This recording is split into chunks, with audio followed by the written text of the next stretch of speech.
asri innal insana lafi khusrin. Demi umur, demi masa, demi waktu, sesungguhnya manusia ada di dalam kerugian. Illal ladzina amanu wa amilus shalihat, kecuali orang-orang yang beriman dan beramal saleh.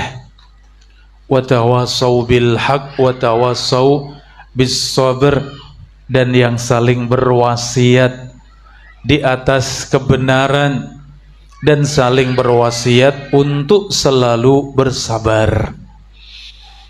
Maka majelis yang seperti ini, kesempatan kita berkumpul bersama ya dalam rangka Syawalan ya, mudah-mudahan ini menjadi keberkahan untuk kita semuanya, untuk kampung kita semuanya. Insya Allah semangat kita di dalam kebaikan, di mana kita bersama, kita berkumpul, kita mendatangi satu majelis yang insya Allah akan memudahkan kita untuk semakin dekat kepada Allah, untuk semakin takut kepada Allah, demikian juga untuk semakin berakhlak mulia kepada sesama kita.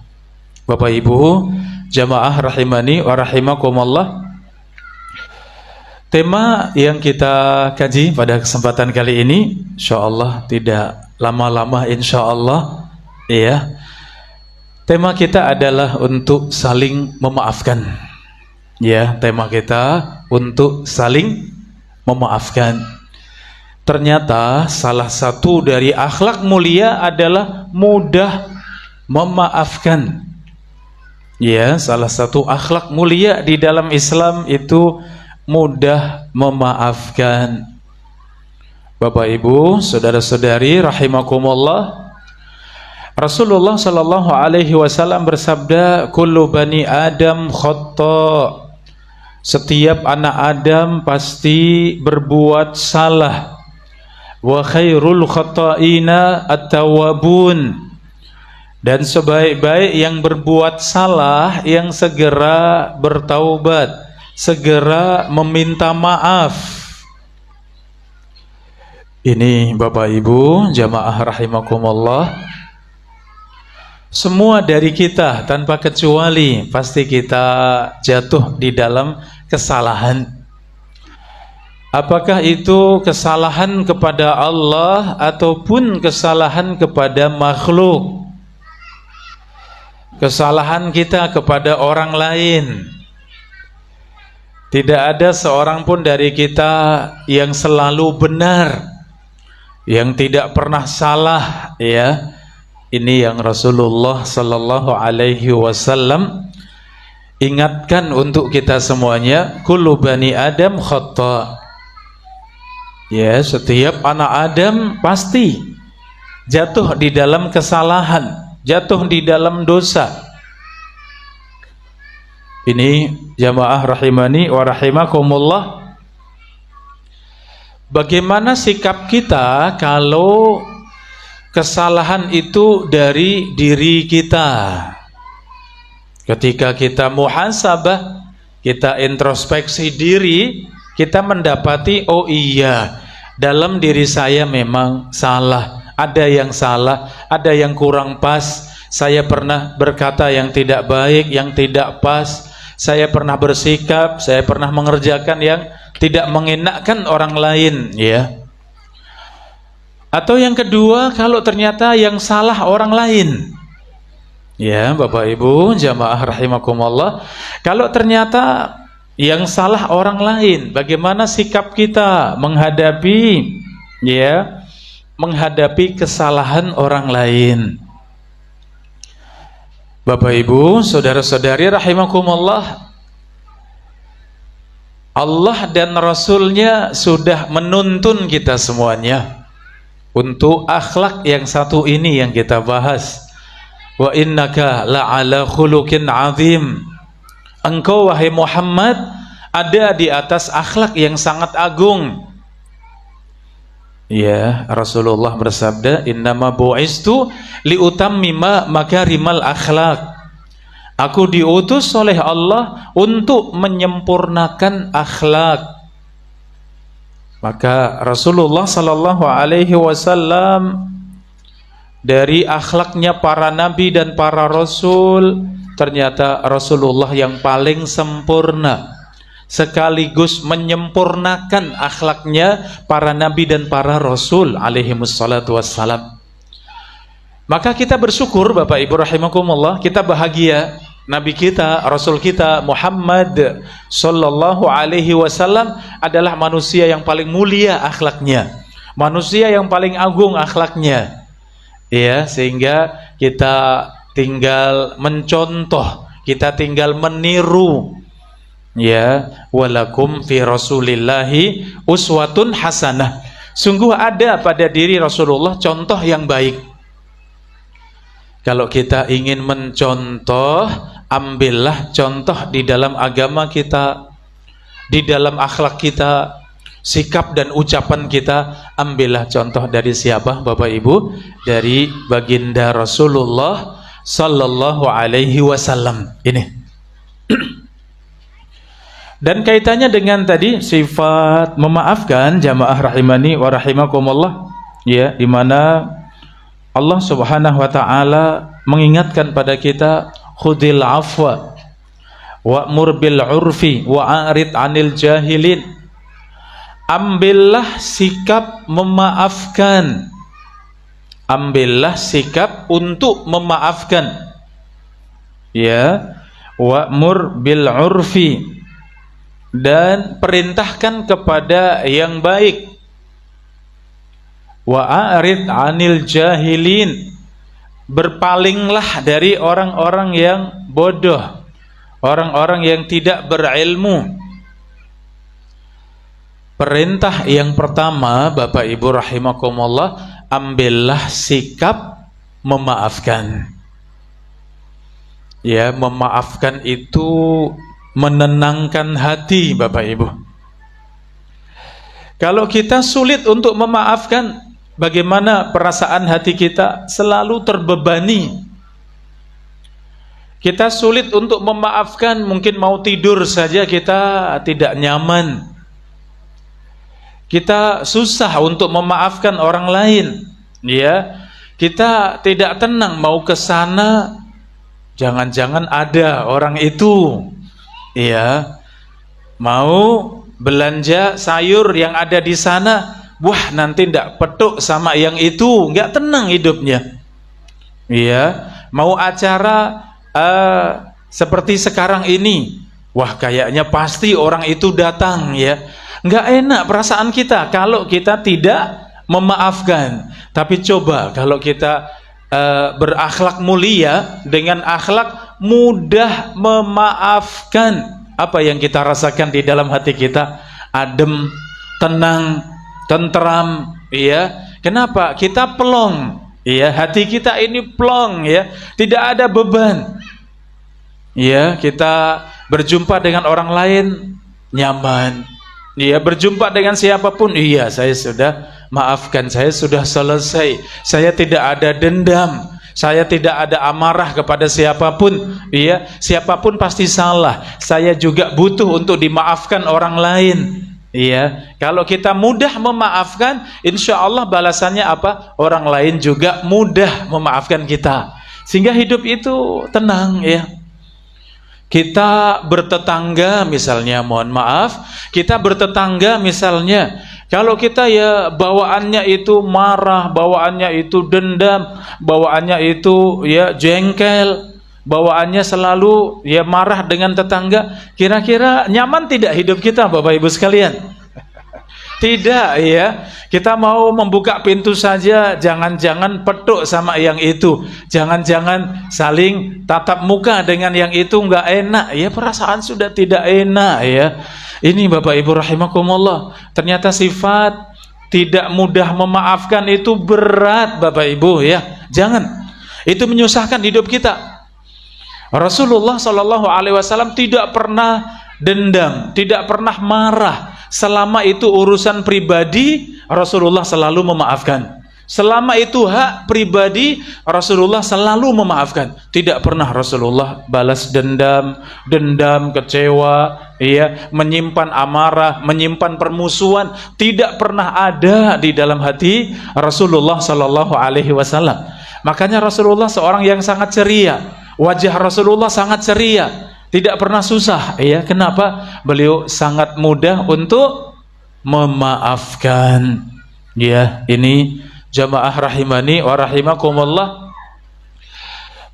Kalau kita bahas fikihnya, bagaimana menyikapi kesalahan orang lain, ini kita bahas fikihnya.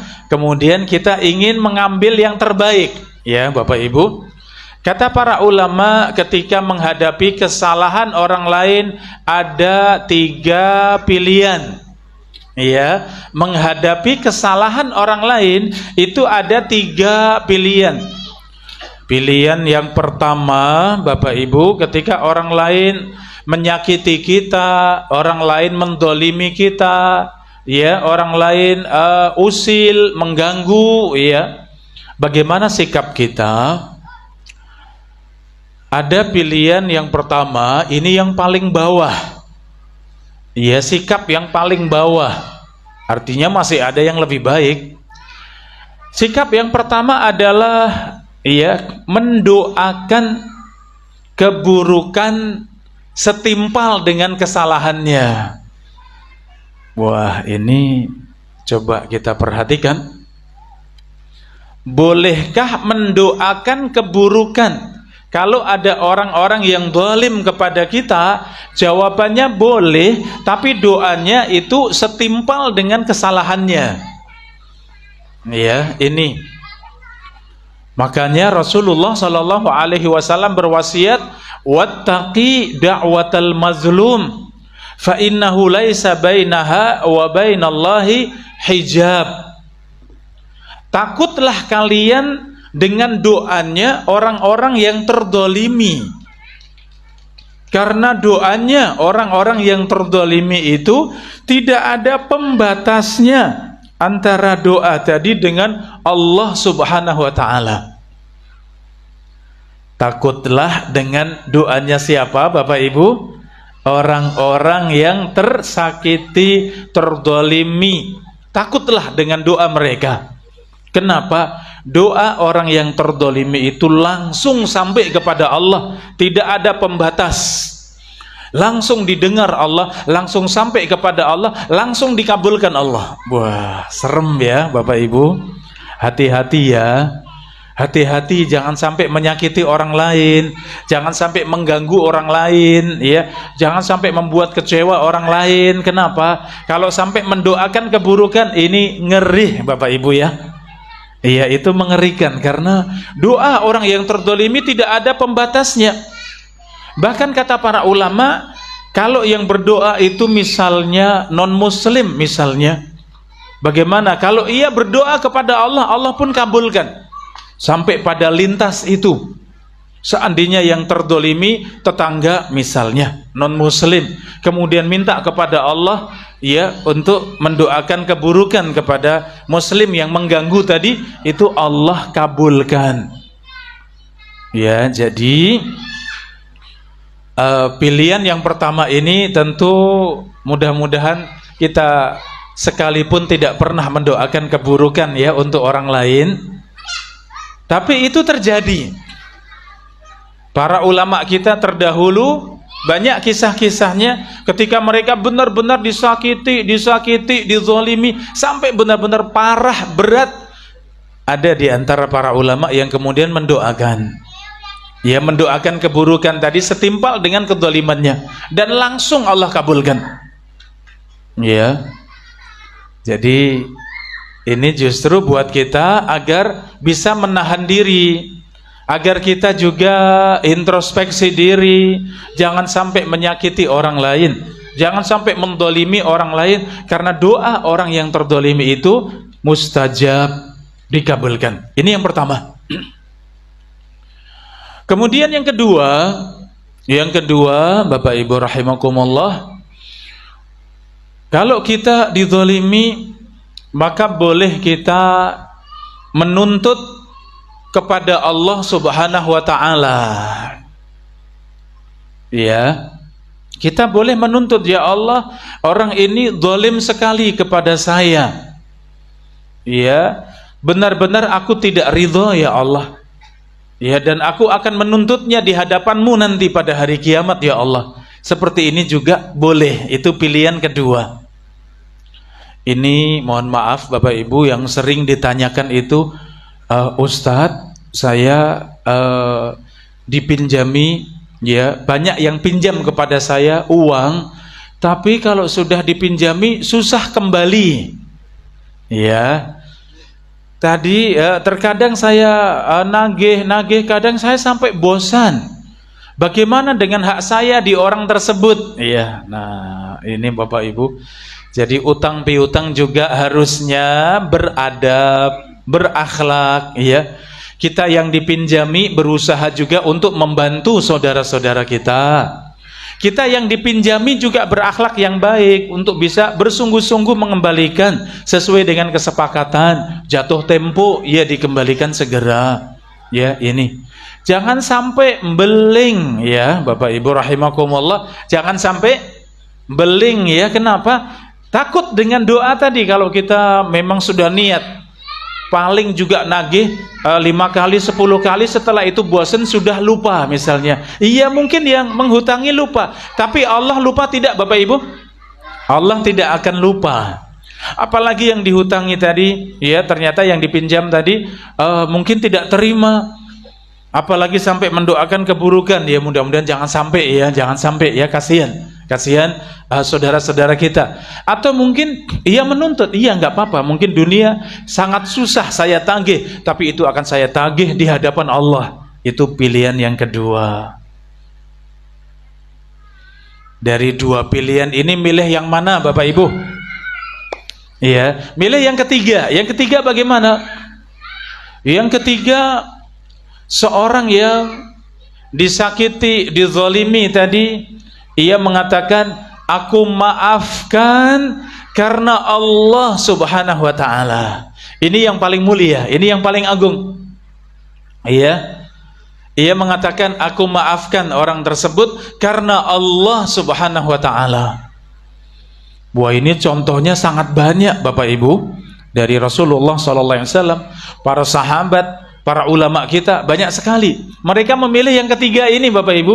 Walaupun kita sebutkan fikihnya 3 tadi, tapi yang terbaik yang ketiga. Maafkan karena Allah, selesai. Orang-orang seperti ini punya jiwa besar, punya hati yang besar. Ya, tadi yang hidupnya sangat nyaman, tenang. Ya, ia tidak ada dendam, ia tidak ada permusuhan. Ia tidak suka untuk kemudian ada masalah dengan orang lain. Kenapa? Ia sangat mudah sekali untuk menerima kekurangan orang lain, bahkan untuk memaafkan kesalahan orang lain. Ini contoh dari Nabi SAW, Bapak Ibu rahimakumullah, dalam saya tambahkan sedikit, dalam kejadian Fathu Makkah. Ya, ketika kota Makkah dibuka menjadi kota Islam di tahun ke-8 Hijriyah. Iya, di tahun 8 Hijriah itu kota Makkah, ya, didatangi Rasulullah dan para sahabat dari Madinah menuju Makkah. Makkah dibuka menjadi kota Islam. Ya, sesampainya Rasulullah dan para sahabat di Makkah, ternyata penduduk Makkah yang dulu memerangi Rasulullah, yang dulu banyak membunuh para sahabat, yang dulu banyak sekali keburukan mereka. Tapi ketika Rasulullah sampai di Makkah, apa yang Rasulullah katakan? Iya, Rasulullah mengatakan, barang siapa yang masuk di Masjidil Haram, ia aman. Barang siapa yang masuk di rumahnya Abu Sufyan, ia aman.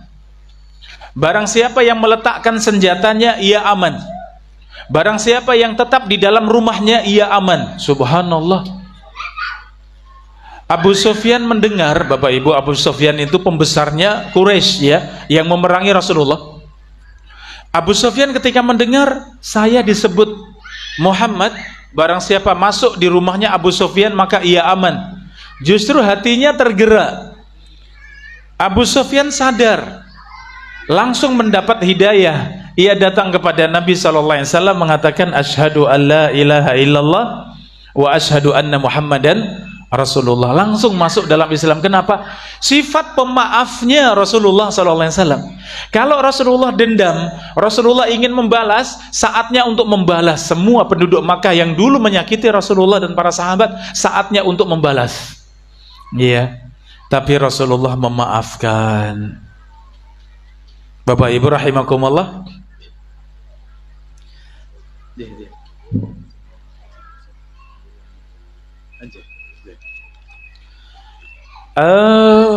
Contoh yang lain tadi, contoh dari Nabi Sallallahu Alaihi Wasallam. Satu contoh lagi ya Bapak Ibu, ya belum ngantuk ya Bapak Ibu, Insya Allah dereng ya. Contoh satu lagi dari Imam Ahmad bin Hambal.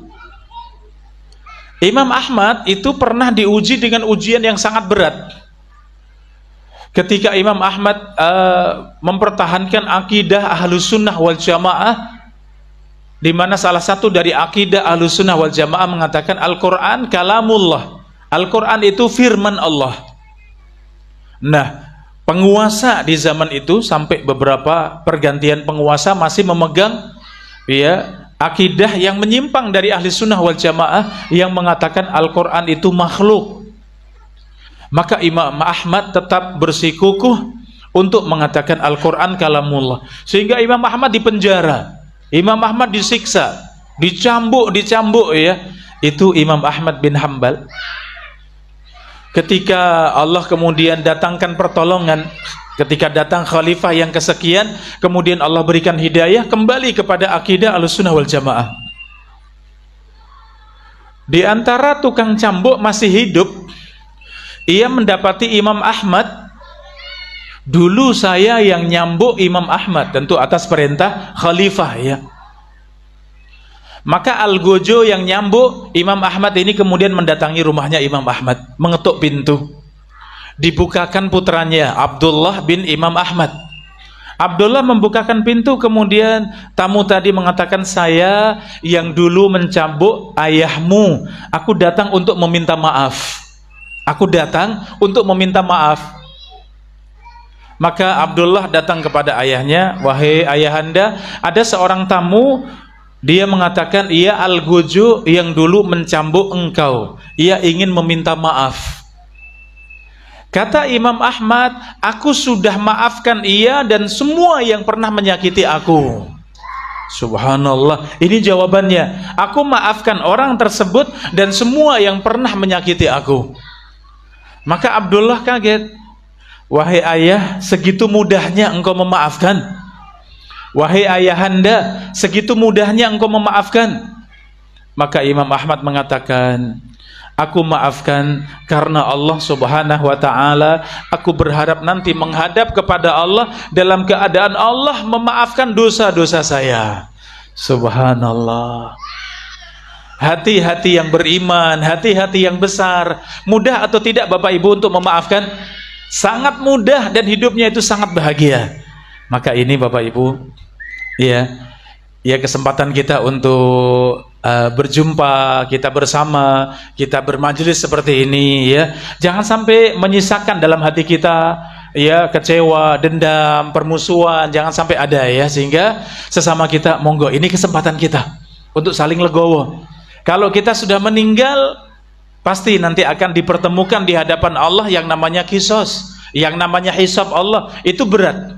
Maka selesaikan di dunia sebelum menghadap kepada Allah, sehingga hati yang terbuka untuk bisa memaafkan, hati yang terbuka untuk bisa minta maaf kepada orang lain yang dulu kita pernah berbuat salah, sehingga kita benar-benar mencontoh Rasulullah Sallallahu Alaihi Wasallam, para sahabat, demikian juga para ulama kita yang begitu mudahnya di dalam memaafkan orang lain. Tidak ada yang ditinggalkan di dalam hati mereka untuk dendam, untuk marah, untuk bermusuhan dengan yang lain, tidak ada. Hati mereka sangat bersih, hati mereka sangat jernih, ya, tidak dikotori dengan sifat-sifat tadi, karena memang salah satu akhlak di dalam Islam adalah mudah untuk memaafkan.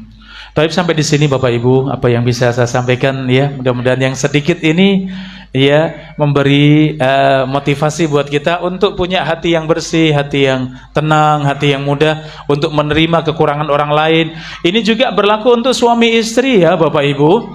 Suami istri jangan menyimpan dendam dalam hati. Ya, kalau sudah berlalu maafkan sudah. Ya, lupakan kesalahan istri, lupakan kesalahan suami. Ayo memandang ke depan, ayo membuka lembaran baru. Seperti itu hidup bahagia. Tapi kalau nginget-inget, wah suamiku pernah begini, suamiku pernah mengatakan ini, suamiku pernah menghina ini misalnya, waduh nanti malah nggak bahagia ya. Jangan. Tapi kuatkan hati untuk mudah memaafkan, mudah melupakan kesalahan orang-orang di sekitar kita. Insya Allah jernih, bersih, ya. Kertas yang putih kita siap tuliskan tulisan-tulisan yang baik, tulisan-tulisan yang mulia, yang diridhai Allah Subhanahu wa taala. Demikian Bapak Ibu rahimani wa rahimakumullah. Dan ada titipan nggih, derek titip doa. Ya, badhe tindak haji. Bapak Slamet Raharjo dan Ibu Alfi Astuti nggih, leres nggih? Saya baca. Alwi. Oh, nggih. Oh, Alni, nggih, Alni Astuti, nggih, Ibu Alni Astuti. Jadi alhamdulillah ikut senang ya Bapak Ibu, ada yang tindak haji ya. Insyaallah doa kita semuanya untuk keduanya, dan insyaallah juga doa untuk kita semuanya. Kita juga dipanggil Allah insyaallah nggih Bapak Ibu. Allah panggil kita untuk bisa berangkat haji. Kalau mungkin yang lebih cepat umroh ya insyaallah. Karena haji antriannya berapa tahun kita? 30 ya, bahkan lebih ya, antriannya panjang ya. Tapi nggak apa-apa, kalau sudah ada bismillah daftar.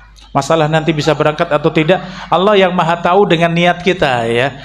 Tapi kalau mungkin masih ada juga kelonggaran, mau segera berangkat umroh, ya insya Allah kita segera sampai di Makkah Madinah ya, kemudian melaksanakan umroh, dan insya Allah kita bisa mengunjungi ya tempat-tempat yang biasa dikerjakan untuk pelaksanaan haji insyaallah. Jadi bisa dua-duanya insyaallah.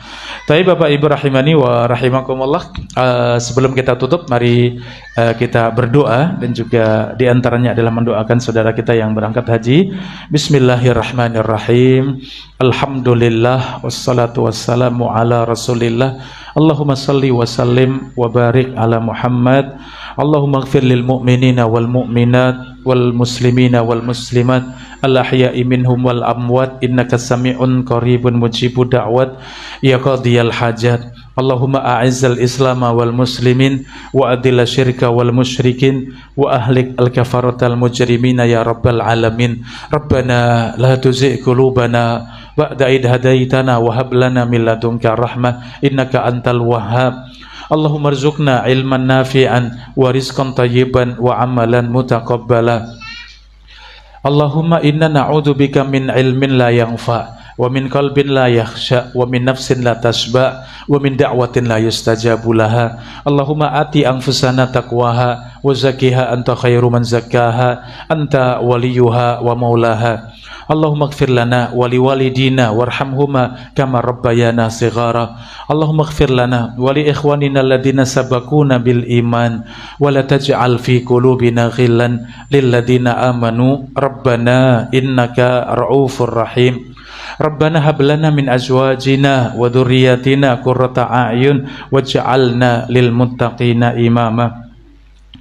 Allahumma barik li akhwaina Bapak Slamet dan Ibu Alni fi ada'il haji, an yakuna al hajju hajjan mabruran. Allahumma rzuqhuma hajjan mabruran. Allahumma rzuqhuma hajjan mabruran, hajjan ya'ti ba'dahu ma huwa ahsan minhu. Rabbana atina fid dunya hasanah wa fil akhirati hasanah wa qina azaban nar. Wa sallallahu wasallam ala nabiyyina Muhammadin wa ala alihi wa sahbihi ajma'in wa akhiru da'wana anil hamdulillahi rabbil alamin. Dan sampai di sini Bapak Ibu apa yang bisa saya sampaikan, mudah-mudahan yang sedikit ini bermanfaat untuk kita semuanya, khususnya di dalam langkah kita istiqomah di atas agama Allah, Setiap kita mendengarkan ilmu, setiap kita mendengarkan Al-Quran dan hadis, tentu banyak bimbingan di dalam kehidupan kita. Ilmu yang sampai pada kita jangan lupa untuk selalu kita amalkan. Itu yang membuat kita semakin naik derajat kita di sisi Allah Subhanahu wa Ta'ala. Ada kurang lebihnya mohon maaf. Wabillahi taufiq wal hidayah. Wassalamualaikum warahmatullahi wabarakatuh.